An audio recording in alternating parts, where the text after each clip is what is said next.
Well, good morning and welcome to Cincy Lifestyle. We've got a great show for you today. It's going to be hot, so I'm glad you're inside. Yes, indeed. Enjoying the show. We'll That's cool right, you Clyde. off on this show, won't we? That's right. That's right. So, we will. So, Hey, Mona, I'm celebrating. I'm celebrating today. what are you celebrating? What are you I celebrating? want you to see here, I have a big Texas cinnamon roll. And I'm celebrating because this is National Junk Food Day. Now, I'm not taking shots at the big Texas company, but this is National Junk Food Day. And, you know, it's been around since like the late junk food itself has been around since the late 1800s when they first started doing packaged foods. And then right after World War II, it kind of got a little spurt. And then along came the 70s, that era of plastic leather. And I'm telling you, junk food took off. So today is National Junk Day, right? I mean, you remember that, right? I do remember that. Yep. So anywho, Hey, go ahead. but Clyde, you know what? I am not celebrating Junk Food Day because I'm having Cheerios. That's what I have today. And they're not paying for a spot here. So let me say, even generic Cheerios are good, right? hear you. You can get I the hear store you. brand Cheerios. They're all good. But, you know, trying to eat a little healthier. So Me do too. a little bit of junk food. Do a little bit of healthier. It's all in moderation. It's good. Yeah, they say you celebrate by having a little junk food. But you know, there's something else going on today, too, that's really serious and really deserves to be pointed out. This is National Be Someone Day. National Be Someone Day. And what that's all about basically is taking up the challenge to be the someone that someone needs in their life at a given moment. Maybe they need a friend or a parent, or maybe in these difficult times, Mona, they need a comedian. But the idea is for us all to connect and engage with each other. And I know that's the kind of thing you absolutely sign on to.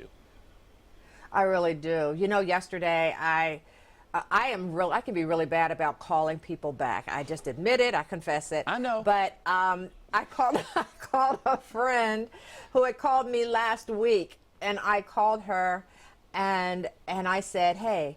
I said, let's pretend a week didn't pass. Hey, I'm calling you back. And she and I laughed for like 5 minutes, and she texted me afterward and said how much she needed that laugh. And, you know, I just praise God for that. Laughter is a great gift that you can give to people about being somebody who they need at the moment. Yeah, just being present. Being present is what you did, and that's the gift, and that's what this day is all about. So we certainly encourage all of you to go out, whether you do the junk food thing or not, the way I did, we would certainly encourage you to be someone for someone else today. Yeah, I love that. It's a great idea, Clyde. Yeah. Now, later this morning on our program, we'll have expert advice on how to make the ultimate burger. You'll find out about a healing retreat and how to get organized. But first this morning, there are some things in this world that you absolutely cannot help but smile when you look at them. Happy babies, spring flowers, and perhaps tiny horses dressed up as princesses. And these horses are spreading joy all throughout our community. Here now to talk with us a little bit more about that is Lisa Moed. She is the founder and president of Seven Oaks Farm Miniature Therapy Horses. Lisa, thank you so much for talking to us this morning. It's my pleasure. Thank you for having me. Okay, so how did this get started for you, raising and training therapy horses? It was just kind of by mistake. I was out with my son one day, and we went by a show that had miniature horses, and I fell in love and came home with 2. And now I have about 23. And Oh, wow. And yeah. So and people started asking, could we come visit their mom or their dad or a sister or someone? And it just took off like wildfire. So, because that was the reaction of people to these horses, right? Yes. They fall in love with them. It's very calming to a lot of people to meet these horses. It's, for a lot of people, it's the first time they've ever seen a horse, and especially a small horse. So it's always very exciting, and it's great to see their reactions when they see one. Frequently they think it's a little dog, and then they realize when the horse whinnies that, nope, that's not a dog, it's a horse. And so the reaction is really fun. Now, the assumption is these are ponies, but these are not ponies, right?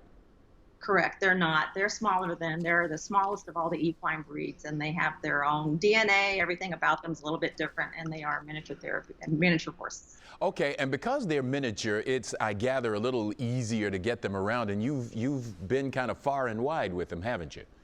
We have. We've been all the way to the Tournament of Roses parade in California, and then we travel at about an hour and a half from my farm, and I'm located in Hamilton. So we go throughout Kentucky, Ohio, sometimes Indiana. So we've got a pretty good area that we cover. All right, now you have something that's called a virtual Minigram. Tell us tell us what they are and how you use them. Well, when the COVID things started coming in and people were not getting out as much, we thought it would be fun if you could have a miniature horse with our help, wish somebody a happy birthday or a happy anniversary, or just say hi, how you doing? So we came up with that idea, and we just dress up our horses in all their great gear and regalia, and we offer, and we'll say whatever it is that you'd like us to say to that person, and then you get a video of us doing that, and it's been pretty well received. People really like them. So now, as I understand it, you dress the animals up too, right? Yeah, we do. and it sounds like they're not always happy with that when you do it. Some like it more than others. We've got a few that just really enjoy it, and others tolerate it. But they're good sports about it. So. All right, that's great. All right, now a number of folks are going to want to know more about this and how they can get involved or how they can connect with you. How would you advise them to do that? Sure, we have a Facebook page at Seven Oaks Farm Miniature Therapy Horses, or you can go on our website, which has all the information and different things that we do, which is therapyhorses.com. All right, Lisa, you know, we've been talking about this being National Be Someone Day, and so congratulations to you and all of the folks at the farm for being someone for folks who need a little uplift right now. Thanks for talking to us. Thank you. We appreciate it. Bye. All right, Mona? Well, earlier this year, we invited a local woman to the show who had some great tips on keeping your kitchen and pantry organized. And we wanted to take a look back and get some inspiration from her and her company called Just Breathe Professional Organizing. Take a look. And right now I want to welcome Barb McIntosh, the owner of Just Breathe Professional Organizing. Barb, thank you so much. Well, thanks for having me. Absolutely. All right, tell us about Just Breathe. So I've been in business around 26 years. I've enjoyed doing this. Crazy thing is I've been doing it since I was young. I think I was just created that way. It's something I love to do. I used to put a note on my door and say, "Do not enter rearranging room." So I just kind of self-taught myself. That's right. And how was the reaction like with your mom, and was she your inspiration? She was my inspiration. She would allow me to get creative, and she would tell me, I would sometimes recreate her space, and she's like, "Listen, it's got to work for me. I'm the one that works the space, but thanks for helping." And that's really one of the great points that you make, is that make it work for you. Right, exactly. So we're going to focus on kitchens and pantries right now. So tell us what you brought. So what I like to do is I like things to be visual. When you go to your pantry, you want to see everything. You want to be able to go, oh, this is what I'm out of, this is what I have. And so I like things that are easy grabs. And so these baskets are visuals. You can do baskets that are covered if you need a pantry that needs to hide things. You can hide a few things. But I like things that are simple, where you just push the button, grab it off. You can put scoops in here, and ooh, I'm going to move the table. You're fine. And so it's simple. Oh, I like that. And that keeps it fresh. It locks in freshness. It seals, and you can easily grab it. It's fun for kids too. When you come home from the grocery store, they can help you unload the groceries. And if you're really going to have the time to put your cereal in these things, it is great. You don't always have to, but I like that it's simple. So I don't like things that's hard to get to. I love this. All right, you have a secret about the pantry, because I was telling you a story that I just cleaned out my pantry and I found canned goods that were to the back that never made their way to the front. They were expired. You have an answer for me. So what I like to do is I like to put them on Lazy Susans, things that are very simple to be able to see everything. You can do in different categories. You can do your meal prep, your lunch items, and that way you spin it around and you see everything. So it's such a great idea. Well, do you have any other just general organizing tips to help us get started? Well, I just really think that people have to organize for what works for their season. And if you have kids and you need to figure out whatever your frustration is, find a system that works for that frustration. All right, that sounds good. All right, so let people know where they can find Just Breathe and they can get started on organizing. So my Facebook is www.justbreatheorganizing.com. I'm on Facebook and Twitter as well, and I do a lot of videos on there. All right, thank you so much, Barb, for being here. We appreciate it. Hey, everybody, get organized. Start this weekend. Clyde. Okay, Mona, thanks a lot. Wherever the school year takes your students, classroom, the living room, a new school year still means new school needs. So here's some advice to get those must-haves, even on a budget. Mom of 5 and parenting expert Audrey McClellan says whatever you do this school year, don't skip back to school shopping. Land's End has always been my go-to destination for backpacks, lunch boxes, clothes, and they always are on trend. You can save 60% off July 20th and 21st on all backpacks and lunch boxes right over at landsend.com when you use the code Backpack Day. Again, that's landsend.com to find huge savings on Backpack Day. Well, coming up here on Cincy Lifestyle, join us as we go out to Grailville in Loveland. We discover everything this area has to offer and dive into its rich history of empowering women. Hey, then you'll get some tips for the ultimate burger hot off the grill. A local private chef will spill his secrets and let us know about the food that you can cook and how you can, ooh, look at that, burger, yum, how you can top it off. We'll be back in just a few minutes.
It's summer, which means it's prime grilling season. But if you haven't used your grill at all this season, or maybe you just got one for the first time, knowing where to start, well, that can sometimes be pretty tricky.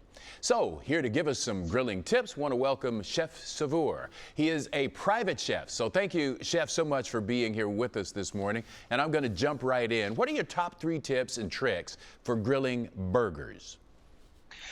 Absolutely. I'd love to talk to you about a little bit about burgers today. Like every chef, there are very important things that we do with any kind of food. And a burger is just synonymous with what we do. It's summertime. I like it winter, fall, and spring as well. The 3 biggest tips that I can give for you as a chef is that we always season everything we do. And it's really vital to season your burger. Salt, pepper, Worcestershire sauce, onion powder, anything you like. The second thing is whenever you're making a burger or whenever we make a dish as chefs, we think about texture, color, smell, and of course, what it looks like. It has to look nice because we eat with our eyes. What I'm going to focus on a little bit today is how you take texture and add it to a burger by introducing something as simple as parm crisps. I love using parm crisps. I think they are a wonderful snack. I use it to coat fish because they're 100% cheese, they're low carb, they're no sugar, and they're baked. I take a regular burger, I go ahead and I sort of season it really well. And another tip is that we as chefs, we don't mangle the meat. We are careful with what we do. We make sure that we take our time to create the perfect patty before we put it on our grill. Once we cook it, I like using things that are simple. American cheese, bacon, pickles, and a sauce I like to make, which includes mayonnaise, ketchup, mustard, and a little bit of lemon juice. That sounds great. I know, and the interesting thing is it's all things that we're familiar with, but there's a reason why it tastes so good and why it works. You have the acidity from the pickles. You have this amazing sort of luscious mouthfeel from the mayonnaise and the bacon. The cheese, American cheese is great, but American cheese on a burger is amazing. And then you take the simple burger, toasted bun, a little bit of the sauce, like I mentioned, some pickles and some bacon, right? Super simple, super easy. We have done this 1,000 times. But all you have to do now is take it up just one notch by adding Parm crisps. You can either take the Parm crisps and you can crunch them up and put them in the mayonnaise, or you can put them right on top, right at the end. And what you have now is a burger that, quite honestly, hits everything. Salty, a little bit of sweet because of the ketchup and the sauce, crunchy, amazing. Oh, that sounds I like love use. I know, and the interesting thing is that I'm actually opening up a burger restaurant in Southeast Michigan, a little far from some of the viewers that you have, from most of the viewers that you have. So if you're ever taking a visit up north, come check us out. Will do. But Chef, I right cook quick. Also. I'm sorry, I hate to interrupt. Right quick, we're about out of time, do. and I don't want to overstay my welcome, but I would like to get some ideas about where people are, rather how people can connect with you to get more ideas from you. Absolutely. They can reach me at www.chefsavor.com. You also can reach me at www.mychelseaburger.com. And if you're ever interested in Parm crisps, you can get them at Meijer, Kroger, or you can just check it out at parmcrisps.com on web, and you can order it with anything above $30 with free shipping. All right, it's on the grocery list. Chef, thank you so much for talking to us. Thank you for your time, and I wish all your viewers safe and healthy times. Thank you, sir. Mona? You may have driven by it recently, but how much do you really know about Grailville in Loveland, Ohio? Well, established in 1944, the Grail movement has been paving the path for women leaders internationally, and its headquarters is right here in the tri-state. So take a look. Welcome to the Grail. We are standing in the oratory at Grailville in Loveland, Ohio. We are about a community of women who have a shared value system, and we believe that we truly can make a difference in this world along these issues of peace and justice and renewal of the earth, so that there is a future, not just for us, but for all. And a large part of that is the idea that you cannot do this alone, that you have to do this in community. These days, we see most of our new members are coming because they've gone through a fundamental shift in their lives. They've gotten divorced, or they've gotten remarried and suddenly they're part of a blended family. Their children have gone off to school. They have either left the workplace or they're going into the workplace. These big shifts where they start to question, who am I? And so they find us because ultimately this community of women is intergenerational, and it is about those conversations, it's about that community, it's about finding self and becoming empowered into your own self to go out and then become in your next iteration. So while we are open to women of all ages, the past few decades, it has been mostly those women who are in that age group of change. However, we think that we have a lot to offer younger women. We're different. You're not going to come here to Loveland, to this space, to hand out meals. You would go to a food pantry to do that. You would go to working with one of the homeless shelters to do that direct action. That's not what we do here. Here it is about learning how to become those leaders that, once again, know how to go out, try, challenge, and strive for, and accept that failure is a part of it, and have the confidence to do it. I think it's important that we remember that with the Grail, we don't just do one thing. Every 3 years, we meet and come together to ask of the world one question, and that question is, what ails thee? And then we'll reflect on what we're doing and how we're expressing our mission to say, are we answering that question? Are we providing a solution? Most of the time when we come together, the answer is yes. But about every generation, we realize what we're doing does not answer or provide a solution for the problem that is facing the world at that moment. And so we change and we adapt. We're actually on our 4th adaptation in 80 years. And that, I think, sets us aside, that our willingness to not keep doing the same thing over and over again, but to change to meet the needs of the world. Well, if you'd like to learn more about the Grail and Grailville, their website is grail-us.org, or you can check them out on Facebook at the Grail in the United States. Clyde? Mona, thanks a lot. We'll be back with more Cincy Lifestyle on the other side of the break. Plus, be sure to check us out on Instagram. We post all kinds of behind-the-scenes pictures from here on the set and while we are safely out in the community. So follow us on Instagram at Cincy Lifestyle. Stay with us. We'll be right back.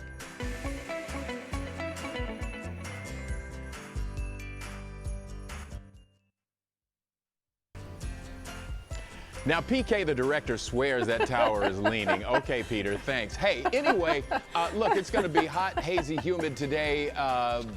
Possible afternoon thunder showers. So, you know, just bear that in mind on National Junk Food Day and National Be Someone Day, Mona. All right, thanks, Clyde. Good advice. All righty, and that is Cincy Lifestyle for this Tuesday, July 21st. You saw all the ways you can reach out to us, and we certainly would love to hear from you, so ring us up when you get a chance. And whatever you do, make it a great day. Thanks for watching our video, and if you liked what you saw, hit the subscribe button. You can also check out full episodes of the show you've never seen before, or watch your favorites again and again. And as always, we love to say it, make it a great day.